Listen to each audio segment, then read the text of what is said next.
horror comedy where I find, the racism to be the real horror. And it is a film with a strong social message. What made all of you want to gravitate towards the film? I think it was, these topics really, like racism really do play a major role in this film.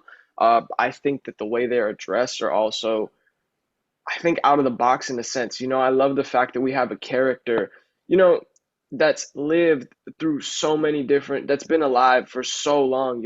I'm speaking on Babineau.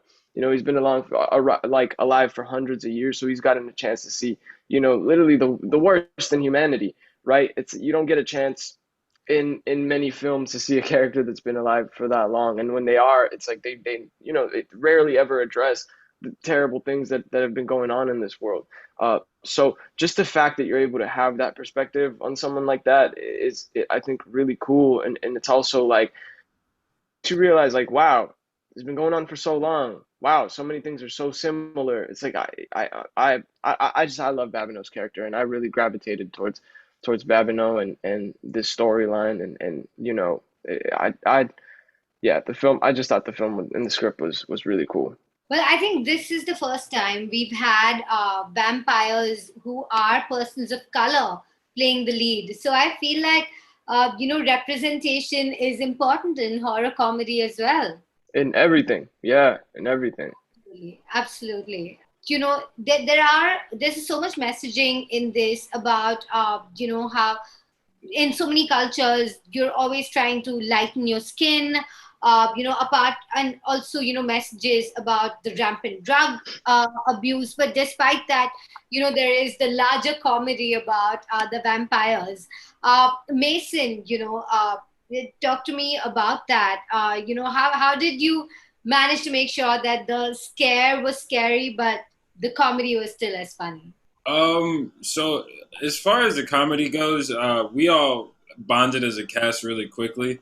Um, our timing is like that in real life. We don't let each other miss a beat, like talking about. We don't Yeah. really let each other off the hook for much.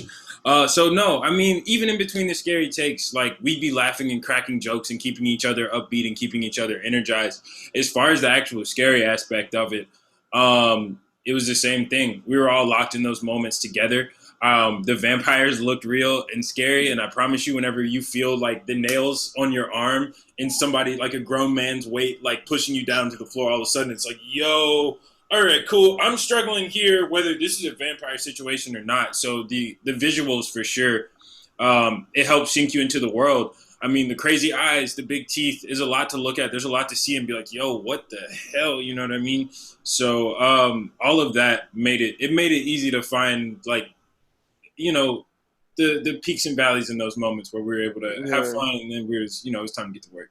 So Peaks and valleys, describes it perfectly because one minute you're laughing, other minute you are, provoked, thinking about some serious issue, and then suddenly you have a vampire, and then you have a bunch of vampires fighting each other. So, Craig, tell me about those vampire fights that I saw. Well, particularly, I had no involvement in any of the firefights. My character was available for a day and for a few scenes that was enjoyable. But I can say the way I had gone out, it was action, right?